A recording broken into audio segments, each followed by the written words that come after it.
Buenos días. Vamos a empezar con la presentación del doctor Ángel Arturo Guevara García, que se titula Pasado, Presente y Futuro de la Biotecnología Vegetal. El doctor Guevara es investigador departamental del Departamento de Biología Molecular de Plantas y nos va a dar su presentación. Tendrá 30 minutos para hacer su charla.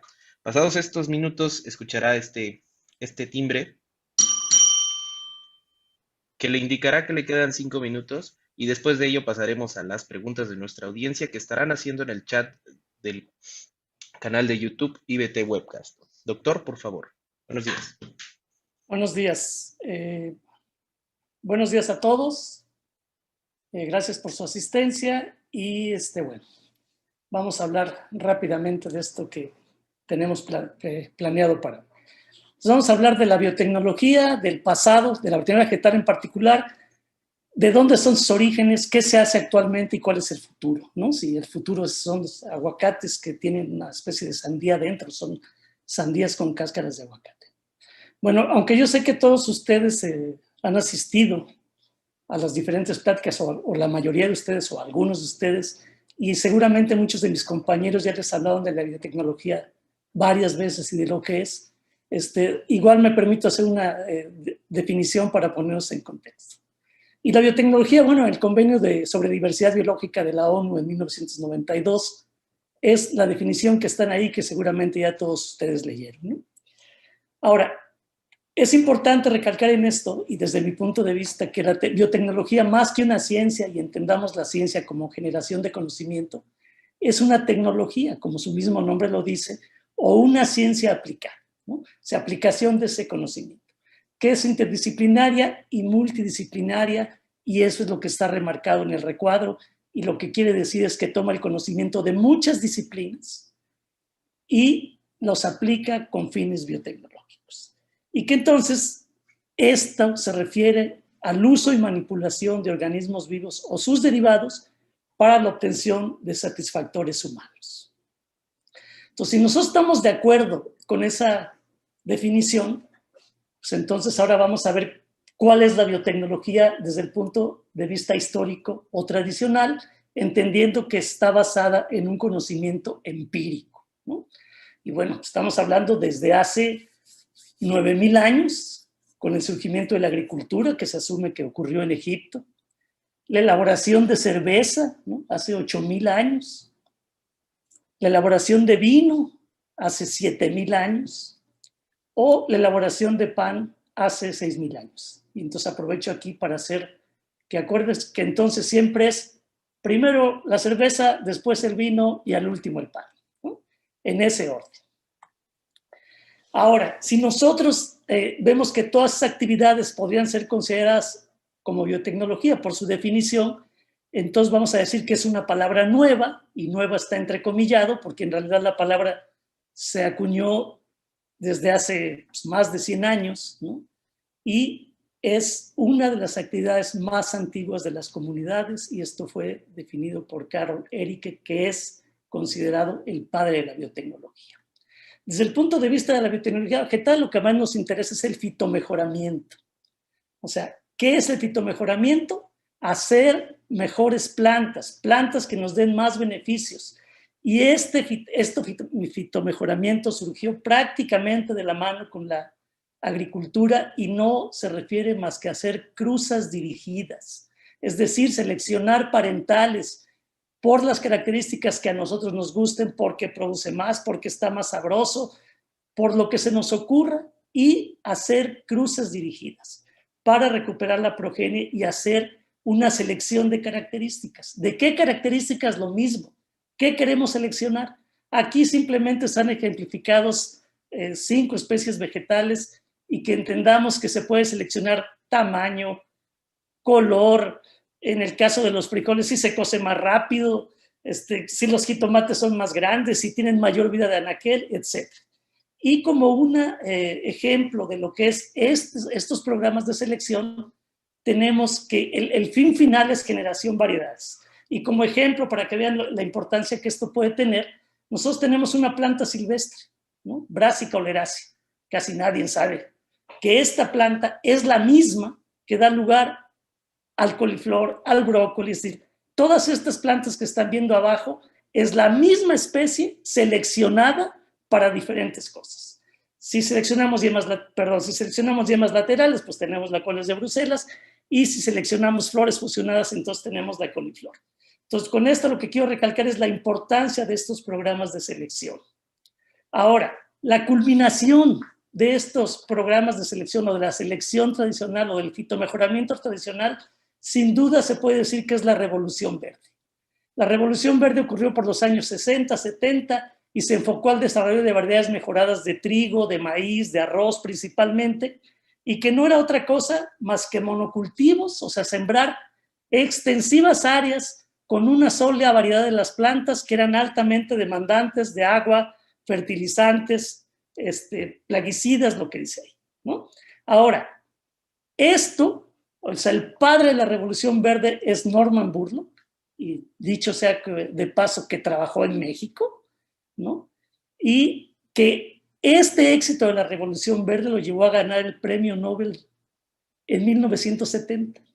Y ese premio Nobel que le dieron fue el premio Nobel de la Paz, por haber salvado, se estima, 100 millones de vidas humanas. En la ceremonia donde él recibió el premio, él proclamó que había acabado con el hambre del mundo. Sus logros no son mínimos, aumentó la producción, como dicen en la información de abajo, en 250%. Se pasaron de 700 kilogramos por hectárea en los años 50 a más de 3.200 kilogramos por hectárea. Y les repito, él dijo que había acabado con el hambre.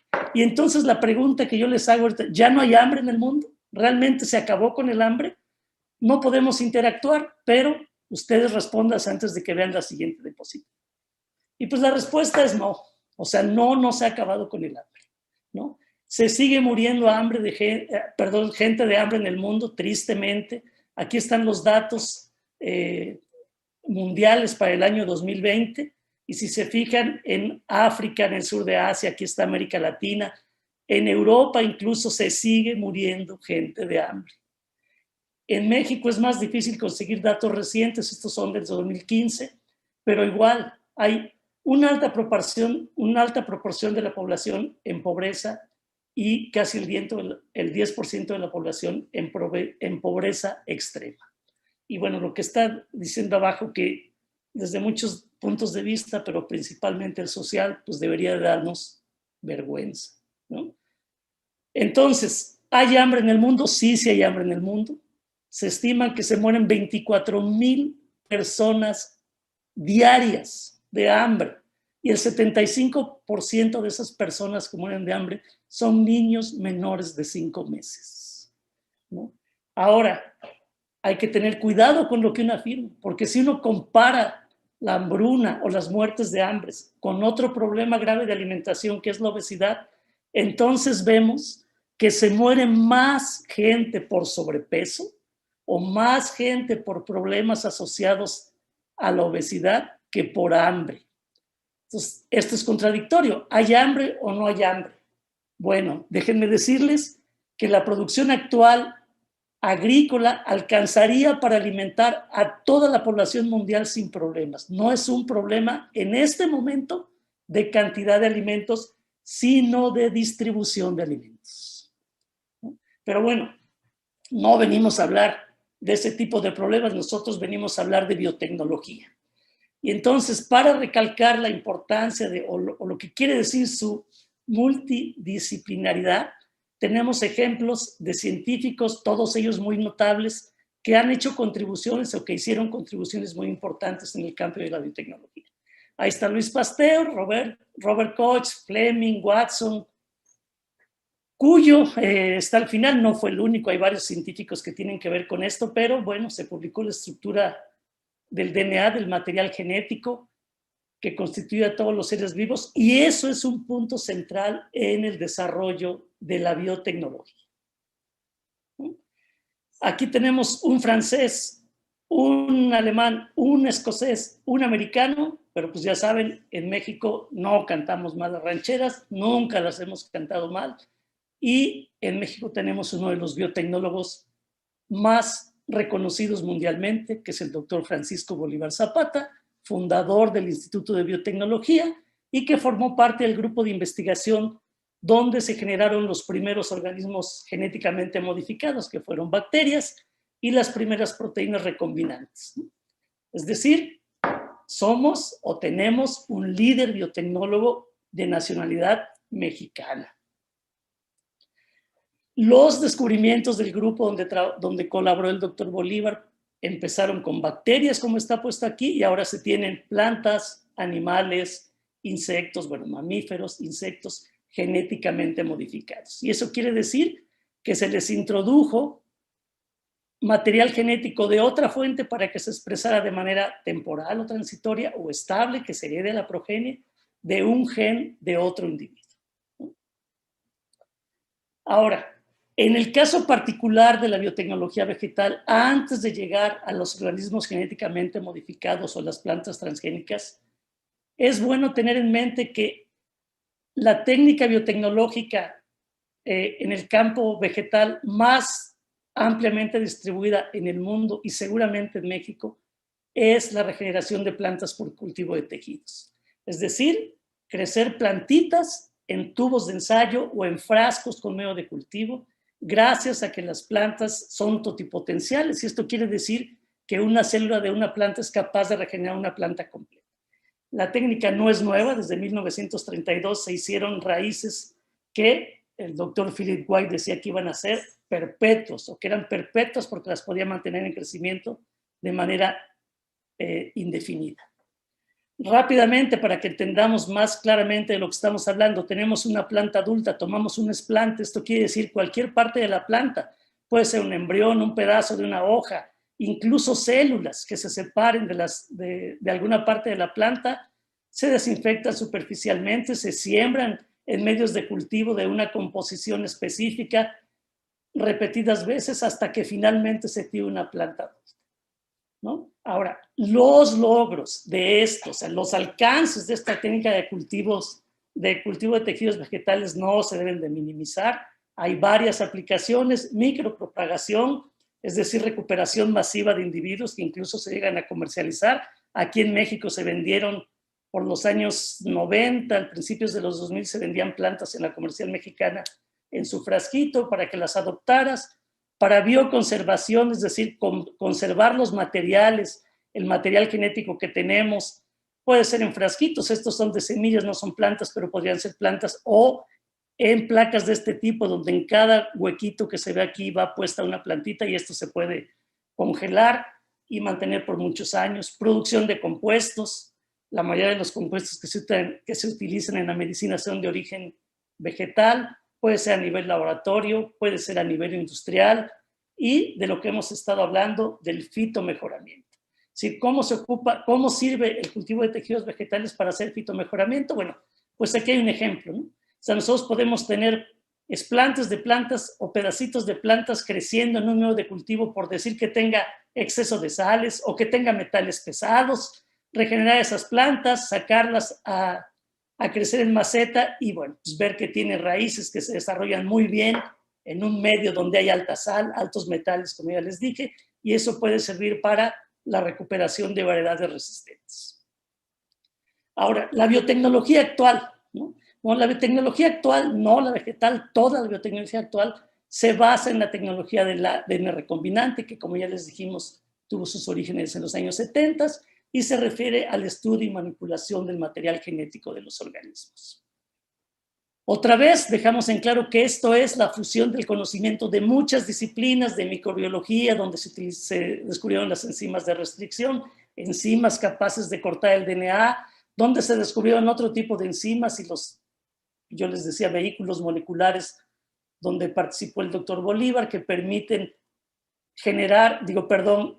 pegar genes de diferentes organismos y multiplicarlos, clonarlos, y actualmente pues la importancia de la bioinformática que en esto tiene, porque seguramente muchos de ustedes ya saben que actualmente se trabaja en la secuenciación de los genomas de organismos completos y las técnicas de bioinformática son tremendamente importantes. Ahora, en el caso particular de las plantas, el sistema más utilizado para hacer modificaciones genéticas o transformación genética es lo que se conoce como el sistema Agrobacterium y que se basa en el uso de dos bacterias que causan enfermedades en las plantas, que son primas entre ellas, Agrobacterium tumefaciens y Agrobacterium rhizogenes.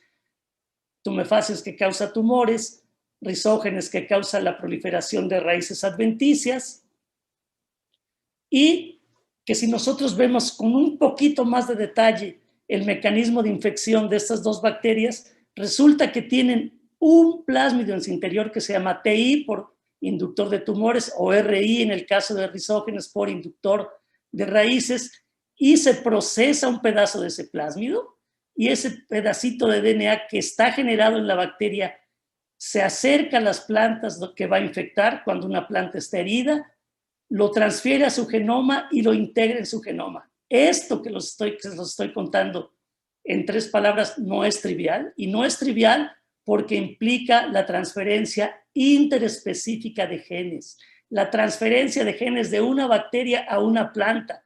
Es decir, Agrobacterium tumefaciens y Agrobacterium rhizogenes son los ingenieros genéticos de la naturaleza. Los organismos genéticamente modificados no los inventamos nosotros los explotamos, pero los inventó la naturaleza. Y otra vez, nosotros no cantamos malas rancheras y hay que recalcar estas cosas. La primera planta genéticamente modificada, en ella trabajó un científico mexicano, el doctor Luis Herrera Estrella, que tiene 65 años, ¿no? Bueno, algo así, y que trabajó muchos años aquí en México. Y otra vez, pues, hay que dar reconocimiento a estas cosas.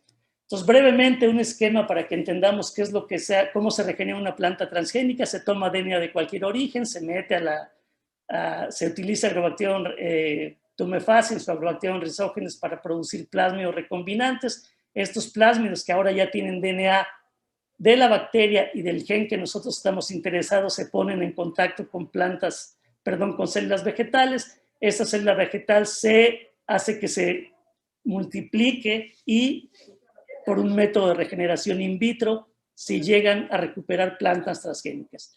Las aplicaciones de esto son enormes, enormes, ¿sí? Pueden ser académicas para estudiar, como en el caso que estamos viendo arriba, la expresión de un gen en células específicas de la raíz, o pueden ser agronómicas para generar variedades resistentes a plagas o enfermedades.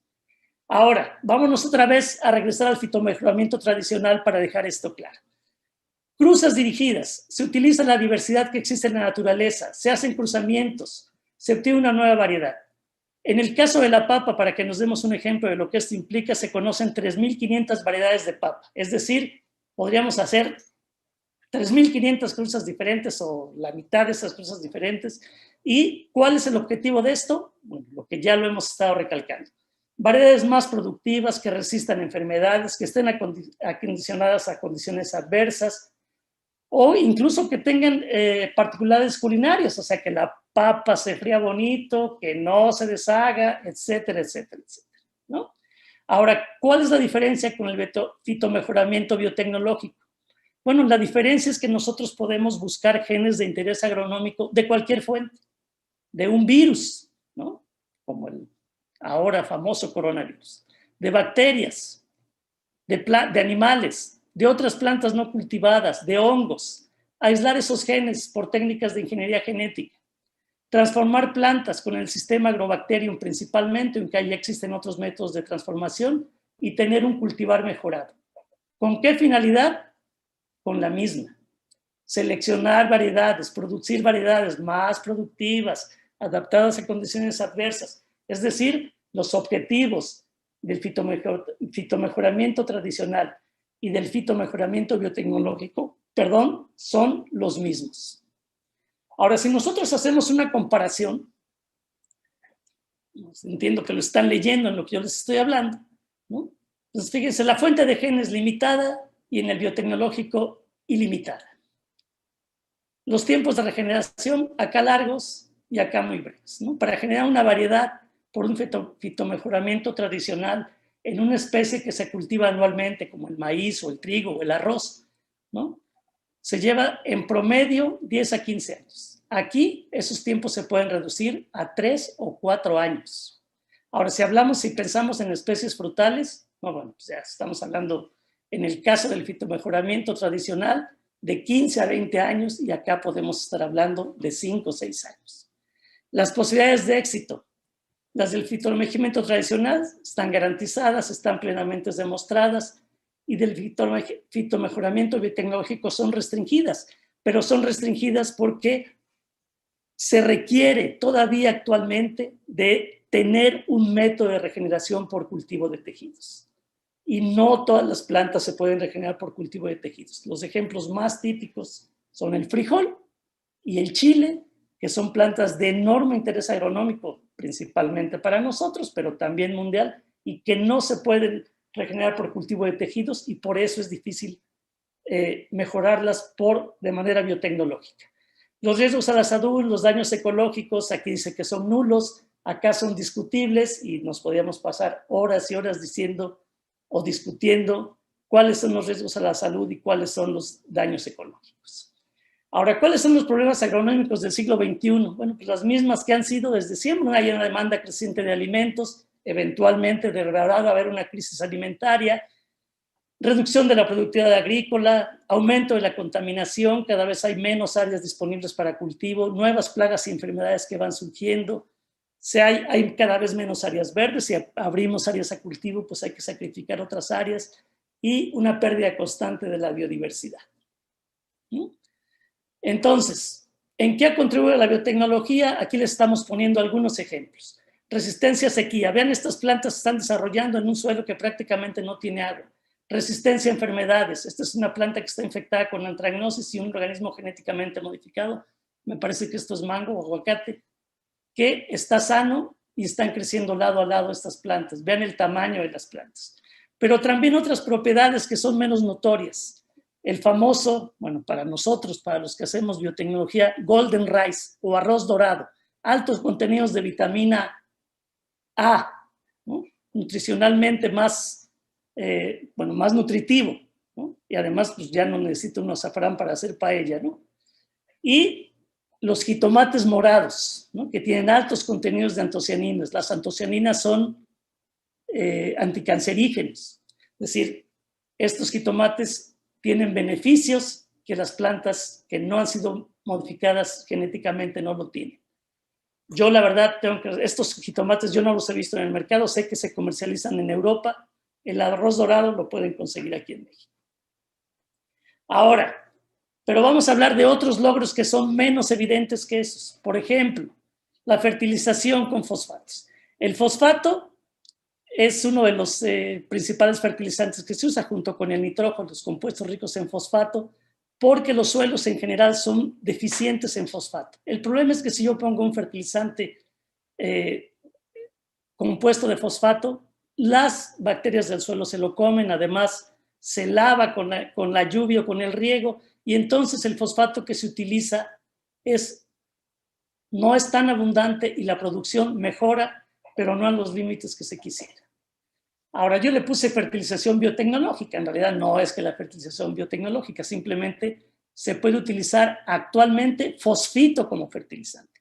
El fosfito, la mayoría de las bacterias del suelo no lo pueden utilizar y entonces no tiene radioactividad, es menos soluble y entonces se lava menos, puede ser convertido o se convierte químicamente sin participación de organismos en fosfato, y se han generado plantas transgénicas que expresan este gen que se llama fosfitidóxido-reductasa de una bacteria que fue aislada de la laguna de Cuatro Ciénegas en Coahuila, y ahora estas plantas pueden utilizar el fosfito, lo cual reduce el uso de fertilizantes fosfatados y aumenta la producción. Otro ejemplo, el fungifree, ¿no? Y aquí, bueno, este es un producto que se desarrolló en colaboración entre el Centro de Investigación en Alimentación y Desarrollo de Culiacán y el Instituto de Biotecnología de la UNAM. Es un producto a base de una bacteria que se aisló de las hojas de mango y que se utiliza para controlar la antragnosis. Y este producto ahora se sabe que no solo controla la antragnosis en mango, sino controla la antragnosis en aguacate, en limón, en naranja, en papaya, en toronja, controla otras enfermedades como la cenicilla, en berenjenas, en jitomates, en chiles, creo que son tomates, calabazas, bueno.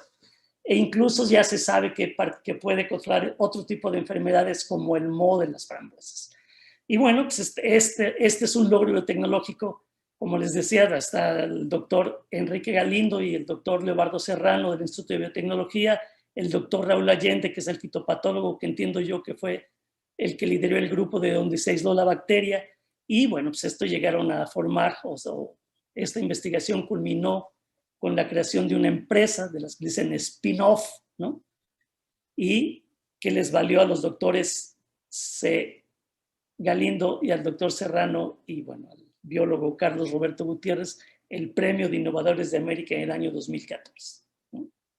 Ahora, ¿cuál es la biotecnología del futuro entonces? El punto que yo quiero que nos quede claro a todos, perdón, es que tenemos la tecnología en las manos. Podemos hacer muchas cosas con ella.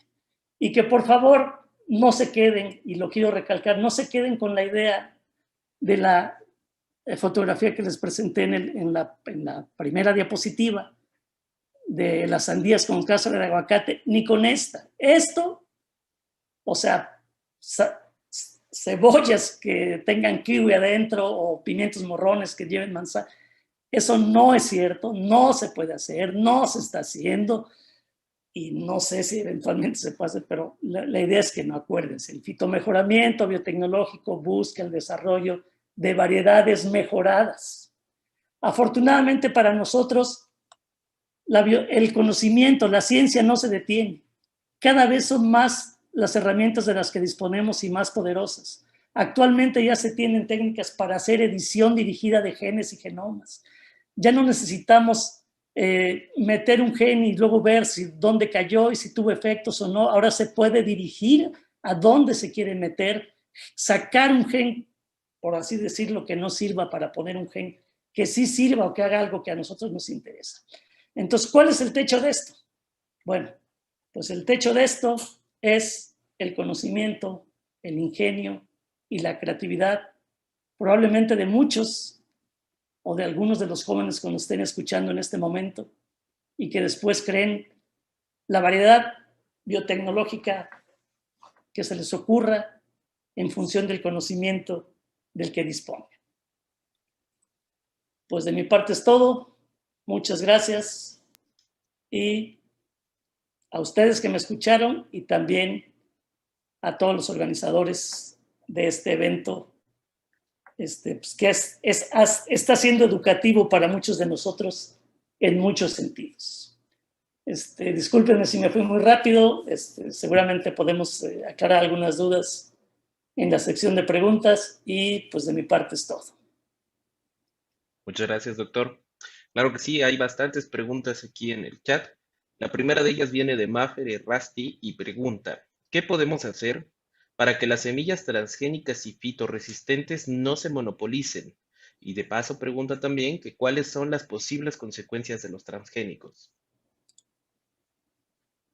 Híjole, ¿qué podemos hacer para que no se monopolicen? Bueno, desafortunadamente las transnacionales como Monsanto, o sea, las compañías estas pues son las que ponen el dinero y para hacer investigación. ¿Qué podemos hacer? Pues apoyar la investigación de muchas maneras para que los científicos que tienen ese conocimiento puedan aplicarlo y que se creen, pues como les decía, empresas como esta que generó el Fungifree para producir o comercializar las propias semillas nosotros. Los riesgos, si entendí bien, mira, los principales riesgos que se asumen de los transgénicos es la resistencia, que los genes de resistencia, que eso no se los dije, pero se los menciono rápido, las plantas transgénicas requieren que lleven un marcador de selección o una manera de poder reconocerlas, y los genes que más se utilizan con esos fines son los de resistencias a antibióticos. Entonces, mucha gente, o los detractores, pues, de los transgénicos dicen, no, bueno, es que están creando, están pasando genes de resistencia que no solo están en los cultivos, se pasan en las malas hierbas, etc. Bueno, hay técnicas para que eso ya no suceda, hay técnicas que se No les puedo dar muchos detalles por el tiempo, pero hay técnicas para que esos genes de resistencia sean suicidas. Pero la otra es que, o sea, que no caigamos pues pues ahora sí, disculpen la palabra, en la paranoia, ¿no? O sea, mucha gente se automedica, toma antibióticos indiscriminadamente y se crean otro tipo de resistencias, ¿no? Otras cosas más triviales como sabes que nos estamos comiendo el DNA, digo, cada vez que mordemos una manzana nos estamos comiendo el DNA de la manzana, ¿no? Cada vez que consumimos un yogur nos estamos comiendo el DNA de los bacilos que están ahí adentro. Entonces no caigamos simplemente en cuestiones pues infundadas, documentémonos y actuemos en consecuencia. Muchas gracias por su respuesta, doctor. Ana Laura Flores nos pregunta que ¿cómo afecta a los productores el uso de transgénicos? ¿Cómo afecta a los productores el uso de transgénicos? Bueno, pues los afecta en la medida que no tengan acceso a ellos, ¿no? O sea, a ver si me puedo explicar. O sea, si nosotros, si se desarrolla una variedad que sea resistente o que crezca pues, en condiciones de baja disponibilidad de agua, y eso lo hacemos disponible para la gente que se dedica, ¿no? a producir ese cultivo en particular del que estemos hablando, pues no lo perjudica de ninguna manera, ¿no? Lo va a beneficiar, ¿no? Ese es mi punto de vista, pues, ¿no? Pero ahora, es que muchas cosas de estas son más un problema social que de otra cosa, pues, ¿no? O sea, si recuerdan la diapositiva que les pasé cuando les hablaba de la selección y les puse ahí unos maíces de un montón de colores, ¿no? O sea, lo que queremos decir con esto es que siempre se ha hecho selección de caracteres en función de lo que cada productor quiera. Los productores más humildes que me digan seleccionan las mazorcas que van a ocupar para la siembra del año siguiente. ¿Sí? Esto es eso siempre. Así es, así funciona. Entonces, lo que nos deberíamos de preocupar es por hacerles llegar esos materiales, ¿no? Ahora, los riesgos, es que en esto nos podemos extender muchísimo, ¿no? O sea, por ejemplo, miren, todo el maíz, se asume que el 95% del maíz que se siembra en Estados Unidos es transgénico, ¿no? Y, o sea, ¿y por qué digo esto?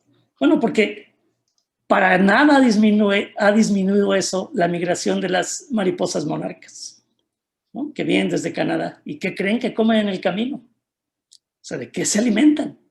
Pues claro que entre otras muchas cosas, pues también de plantas transgénicas.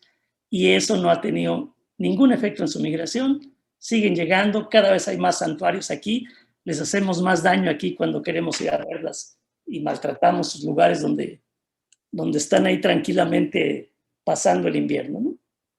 Pero otra vez, esas son consideraciones. Muchas gracias, doctor.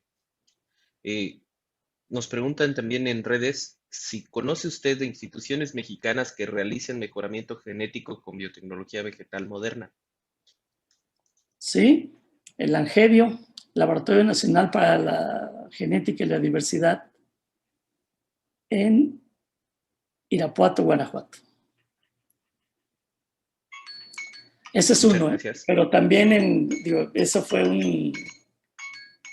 no comercial, pues, pero no es el único lugar donde se hacen. También se hacen en varias dependencias de la SARCH, ¿no? De la Zagarpa, pues, en algunos laboratorios. Yo tengo compañeros que estuvieron conmigo en el posgrado, que están en el INIFAP de Celaya y hacen o están intentando hacer mejoramiento de ese tipo. Muchas gracias. Nos preguntan también si se puede consumir y sembrar arroz dorado en México.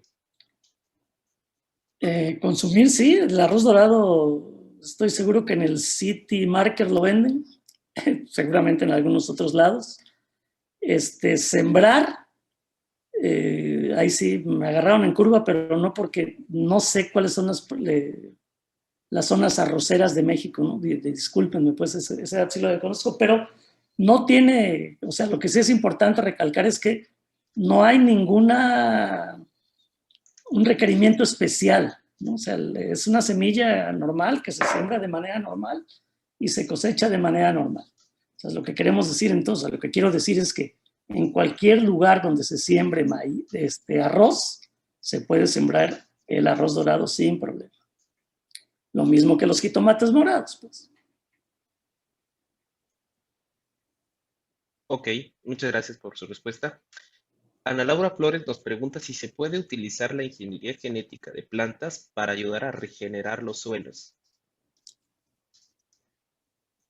Para ayudar a regenerar los suelos, híjole, regenerar, no sé, mira, se podrían usar, por ejemplo, para limpiar suelos que estén contaminados, ¿no? Por decir, con metales pesados. Hay intentos serios en este sentido por algunos grupos, ¿no? Ahora, otra vez, o sea, siempre hay que tener cuidado, pues, o sea, ¿y por qué lo digo? Miren, hace ya muchos años, ¿no? Se creó una planta que expresaba, una planta me parece que fue de tabaco, si no me equivoco, pero bueno, o sea, se creó una planta que expresaba un gen que volatiliza el mercurio, ¿no? Entonces lo sembraron en suelos que estaban contaminados con mercurio y efectivamente las plantitas pues se comían el mercurio del suelo. El problema es que lo echaban al aire, ¿no? O sea, lo que quiero decir es, pues, el problema de la contaminación del mercurio seguía, nada más que ya no estaba en el suelo, ¿no? Ahora estaba en el aire. Y obviamente, pues esas plantas pues fracasaron, ya que es difícil hasta encontrar información sobre ellas. Entonces, otra vez, o sea, hay que tener cuidado con lo que se hace, pero sí, o sea, si hay muchas bacterias que se utilizan, que comen hidrocarburos y que se sabe pues que en su material genético tienen la información para degradar este tipo de compuestos y que por supuesto se podrían esos genes de esas bacterias transferir a plantas y utilizar ahora plantas para limpiar suelos que tengan excesos de hidrocarburos o que estén contaminados con petróleo, por decirlo. Gracias por su amplia respuesta, doctor. También nos preguntan en redes si las plantas transgénicas tienen impacto sobre la biodiversidad de los sistemas frágiles y si también pueden ser considerados sus efectos como negativos sobre la herencia biocultural de una región. Ay, híjole.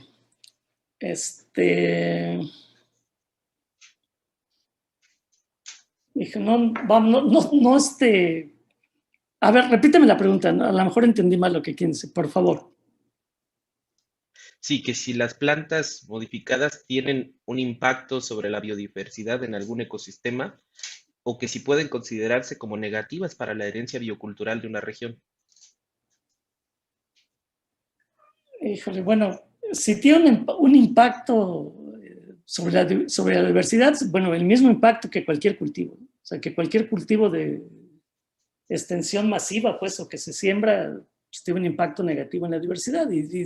Pero, o sea, mira, yo soy veracruzano, estoy en la Universidad Veracruzana, y me tocó en las épocas del Luis Echeverría, donde ni siquiera se tenía la más pálida idea de que hubiera haber plantas transgénicas. Pero sí se sabía pues de la necesidad en ese entonces todavía seguía vigente el reparto de la tierra, ¿no? Y entonces tuvo la brillante idea de arrasar con la selva de Uspanapa, ¿no? Pueden buscar el dato histórico, ¿no? Y entonces pues arrasaron con un montón de hectáreas de bosque o de selva, ¿no? Para abrirlo a cultivo, ¿no? Y bueno, pues así como dicen, pues, ¿y qué se daba en esas tierras que abrieron a cultivo? Pues no se daba nada, ¿no? ¿Por qué? Pues porque la riqueza de los bosques está en las plantas, no está en el suelo. Entonces, si tú arrasas con ese tipo de ecosistemas para abrirlos a cultivo, bueno, pues por supuesto que tiene un efecto muy negativo en la diversidad, pero digo, eso sucede o sucedía antes de que hubiera plantas transgénicas. Entonces, en pocas resumidas cuentas, lo que yo quiero dejar claro en esto es que no son ni mejores ni peores que el uso de cualquier variedad si se utiliza de manera extensiva. Ahora, el impacto cultural que esto pueda tener, pues es otra vez, es relativo, ¿no? O sea, es decir, si tú le quitas el maíz que quieres sembrar y le impones que siembre maíz transgénico, bueno, pues sí estás acabando con, o estás impactando su acervo cultural, pero, o sea, aquí, pues yo insisto, no es de imposición, ¿no? Sino de decirle, aquí está este material disponible, si lo quieres utilizar adelante, si no lo quieres utilizar y tú quieres seguir utilizando tu maíz que te produce para ti y tu familia, me parece bien, o sea, pero lo que quiero pues recalcar y que esto es muy importante que entendamos, o sea, los problemas de la agricultura son sociales más que biológicos, son sociales, o sea, y a mí el ejemplo de la Revolución Verde me queda clarísimo, pues, ¿no? O sea, si en 1970 se había acabado con el hambre, pues nada más imagínense de qué estamos hablando, pues, ¿no? Y si recuerdan la foto que les pasé, bueno, ahí había, aquí en México también, por supuesto, en la zona de la laguna, pero pues en otros países como en India, bueno, o sea, eran extensiones enormes de cultivos de este tipo, que además utilizaban plaguicidas y fertilizantes de manera eh, desmedida. Gracias por su respuesta, doctor. Nos preguntan en redes que por el estado normativo de los organismos modificados en México y en Latinoamérica, también si existe alguna clase de evaluación que mida el impacto ambiental, social y económico de estos organismos genéticamente modificados.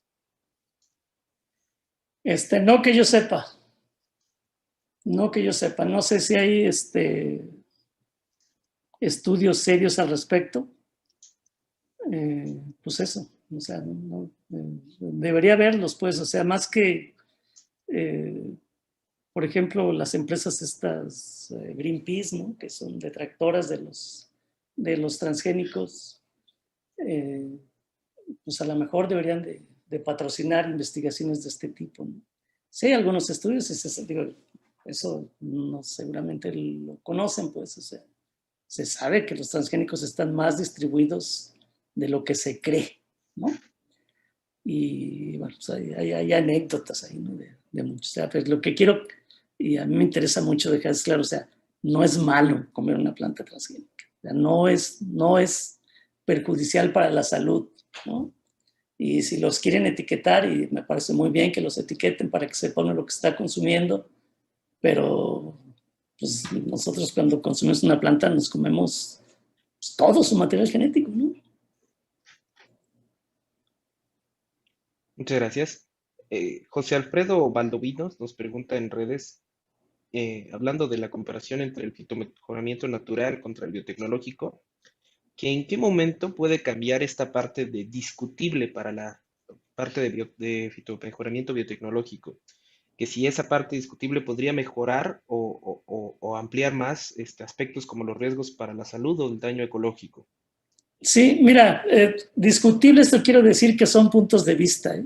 O sea, yo insisto, ¿no? O sea, sí es cierto que la mayoría de los cultivos transgénicos todavía que están en el mercado llevan un marcador de selección, es decir, sí llevan un gen de, de resistencia.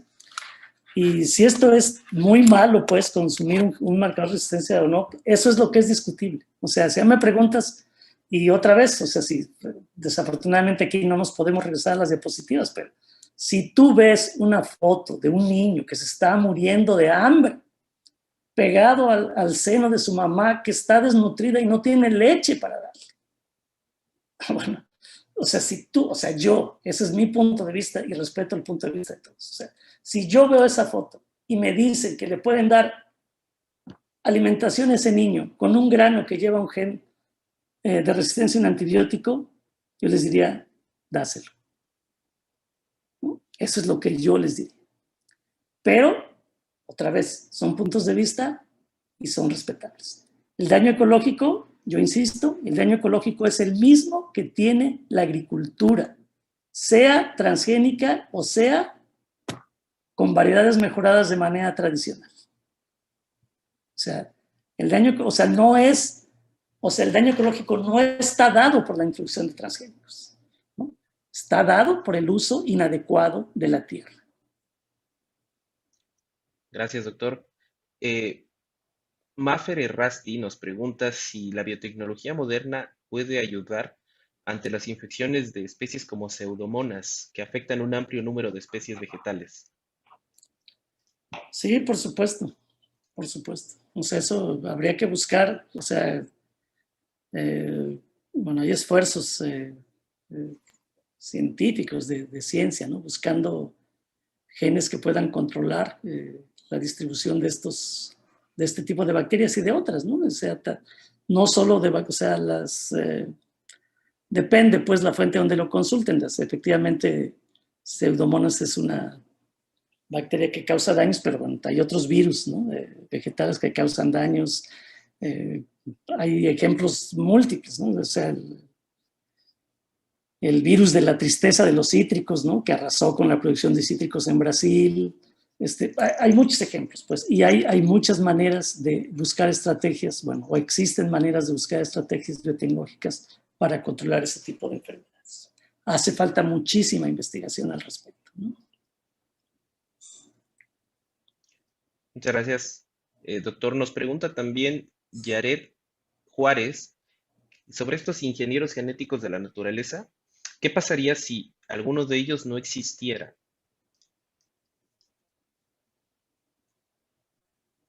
Eh, pues que las plantas no se enfermarían de agalla de la corona, ¿no? Y que, digo, no entiendo, pues, o sea, miren, qué bueno que mencionó ese aspecto porque es importante que puntualizar dos cosas, ¿no? Y esto lo dijo Norman Burlock precisamente, a los que estén interesados en estos, busquen su discurso de cuando le dieron el premio Nobel porque es interesante desde muchos puntos de vista, ¿no? Pero bueno, una de las cosas que él decía, tenía un poco que ver con esto, o sea, ¿no? O sea, nosotros en nuestra vanidad no nos damos cuenta que tenemos un desconocimiento enorme de la naturaleza. Solo se conocen, se estima que tenemos conocimiento del 2% de todas las especies vegetales que existen en el planeta.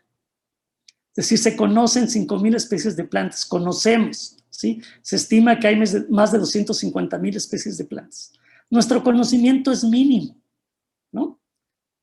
Entonces, y eso. Y la otra cosa es especies, animales, vegetales, sobre todo en los océanos, pero en muchos lados, se extinguen y surgen sin que nosotros tengamos conocimiento de eso. O sea, el conocimiento del ser humano, de su entorno, no es lo extensivo que uno cree. Y la situación que estamos viviendo actualmente es un ejemplo claro de eso, ¿sí? O sea, nuestra vanidad nos dice, podemos manipular, no, sí podemos, pero, o sea, estamos limitados, ¿no? O sea, es un ejemplo muy tonto, pero ¿qué pasó cuando se extinguieron los dinosaurios?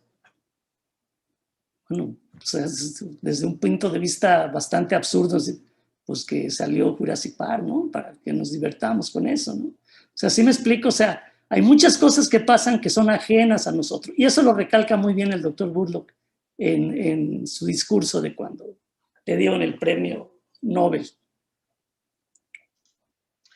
Gracias, doctor. Queda tiempo para un par de preguntas. La primera es, comparado con otros métodos de transformación como la biolística o el floral dip, esto de Agrobacterium, ¿cómo es? ¿Es mejor? ¿Es mayor? ¿Por qué las otras alternativas no se usan o se usan menos?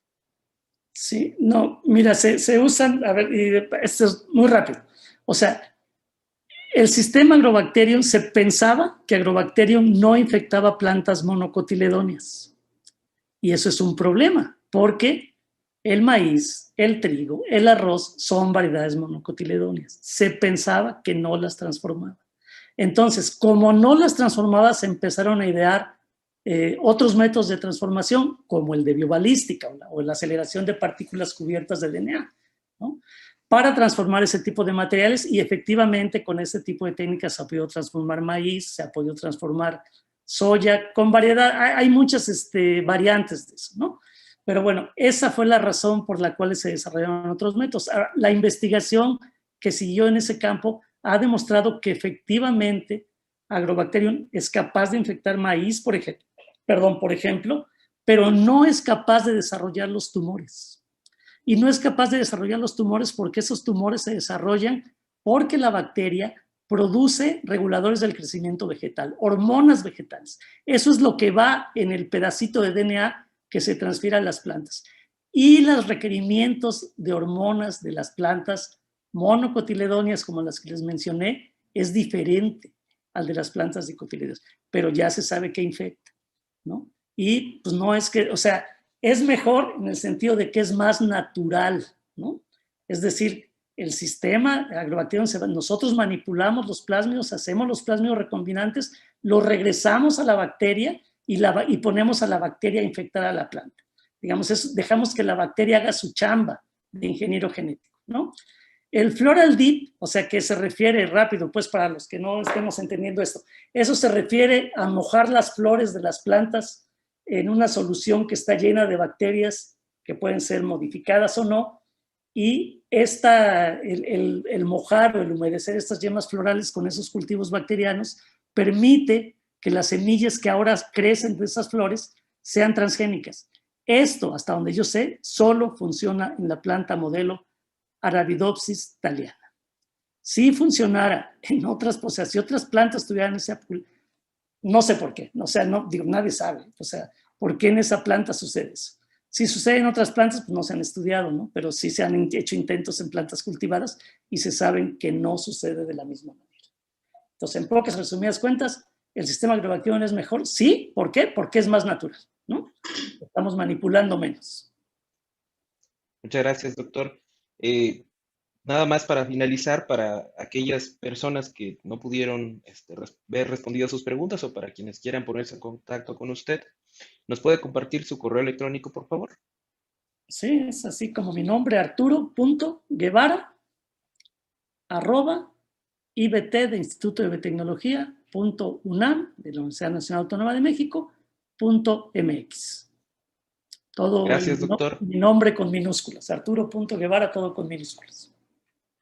Muchas gracias. No, al Fue contrario, una gracias a todos ustedes. plática muy entretenida, muy ilustradora, llena de ejemplos muy, muy atractivos. Le agradecemos su tiempo.